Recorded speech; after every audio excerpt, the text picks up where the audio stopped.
Lettre de Jésus à l'Église Tibienne. Reçue par Gwendolyn Rix en avril 2014. Mes enfants, ceci est votre Seigneur et Sauveur Jésus-Christ. Mes enfants, ce que vous vivez actuellement est exactement ce qui est écrit dans ma sainte parole.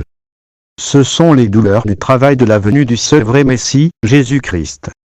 Je suis le Sauveur du monde entier. Je vous ai appelé et je vous appelle à un abandon total en moi, pour échapper aux atrocités des derniers stades des douleurs du travail. Ce sont mes instructions finales pour mon Église moderne telles qu'écrites par mon prophète Gwendolyn. Je purifie ma fille depuis quelques mois afin qu'elle puisse faire de nombreuses tâches pour moi. C'est l'une des tâches les plus importantes de votre vie, écrire cette lettre de votre Sauveur à l'Église qui reste. Elle me parle tout au long de la journée. Elle est mon oreille et j'ai la sienne, car elle a appris l'art d'écouter la voix de son Sauveur.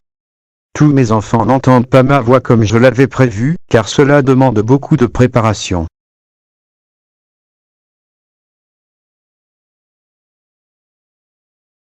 J'utilise mon prophète Gwendolyn comme conteneur à cause des heures et des heures pendant lesquelles il s'est assis à mes pieds au cours des derniers mois à apprendre à entendre ma voix. Je veux que tous mes enfants apprennent l'art d'écouter ma voix car c'est une question de survie dans les prochains jours.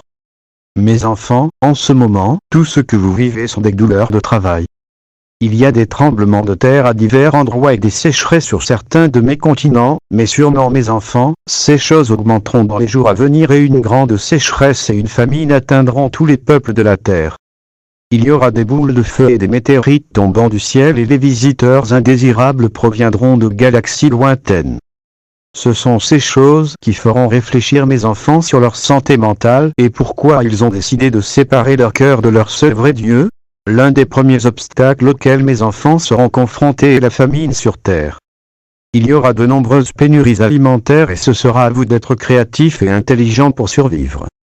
Eh bien, c'est du moins ce que l'ennemi veut que vous pensiez. Mes enfants, vous souvenez-vous de l'histoire contenue dans ma sainte parole à propos de la graine de moutarde? Rappelez-vous la graine qui a poussé sur un arbre et les autres oiseaux blottis dans ses branches? Je veux vous montrer comment fonctionne la foi ces derniers jours, mes enfants. Je veux que vous voyiez que la foi des autres vous permettra d'avoir des provisions dans ces moments. Vous devriez vraiment être reconnaissant pour la foi de la mariée. Il est maintenant temps de développer votre foi en votre roi aussi, ô Église tiède. Enfants, vous souvenez-vous dans mon livre saint où il est écrit que je peux faire bien plus que ce que votre cœur peut imaginer? Enfants, ce verset 7 en disposition de mes enfants restants qui ont été laissés pendant la grande tribulation. Je fournirai de l'eau à chacun de vous car j'ai fouillé vos cœurs. Une fois ces fournitures épuisées, il suffit d'appeler le nom du Seigneur pour tous et chacune des dispositions et je veillerai à ce qu'elles vous soient apportées. Je veillerai également à ce que vous vous nourrissiez de ma sainte parole. Je suis le chemin, je suis la vie, je suis la vérité. Personne ne peut venir au Père que par moi. Je ferai en sorte que chacun de mes enfants puisse manger et boire. Tout ce que vous avez à faire, c'est croire en moi et en celui qui m'a envoyé, mon Père. Mes mots sont d'or, mes enfants. La dernière pensée dont je veux discuter dans cette lettre est de savoir quoi faire si vous êtes capturé par l'ennemi. Ce que je veux dire, c'est être emmené en captivité dans un camp de concentration. Mes enfants, le plan de l'ennemi est de les convaincre qu'ils doivent venir dans leur camp pour survivre. Ceci est un mensonge. Enfants, ils vous emmèneront dans certains camps de concentration en vous promettant nourriture, eau et abri. Je vous dis qu'il y a une meilleure façon. Trouvez votre refuge dans votre Seigneur et Sauveur. Pour une raison quelconque, si vous et vos proches vous retrouvez à l'intérieur de ces camps, je veux vous donner des instructions très précises. Ils n'ont aucune envie de vous aider. Son souhait est de le marquer avec un implant orphi, micropuce, tatouage code barre. Cette micropuce de la taille d'un riz vous séparera éternellement de votre Seigneur et Sauveur.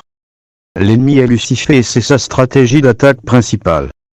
Il convaincra mes enfants désespérés qui ont besoin de nourriture, d'eau et d'un abri pour implanter la puce du nouvel ordre mondial. Enfants, ne tombez pas dans les mensonges du nouvel ordre mondial. Le nouvel ordre mondial suit la bête. Ils adorent le dragon et le système. Ils utilisent même la technologie démoniaque pour apporter ce nouveau système au peuple du monde. Leur fille est en fait une puce informatique miniature qui peut programmer votre esprit et même le séparer éternellement de votre créateur.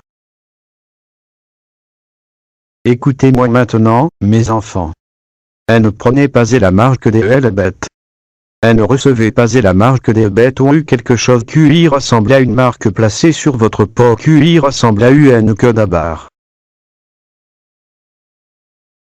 Ceux de mes enfants qui décident officiellement de vouloir suivre la bête devront endurer l'éternité dans les temps de feu avec le roi de l'enfer, Lucifer. Veuillez choisir moi et mon père aujourd'hui. Il n'est pas encore trop tard pour me donner la vie. Je t'aime mes enfants. J'adore chacun d'entre vous. Téléchargez la lettre complète dans le lien description.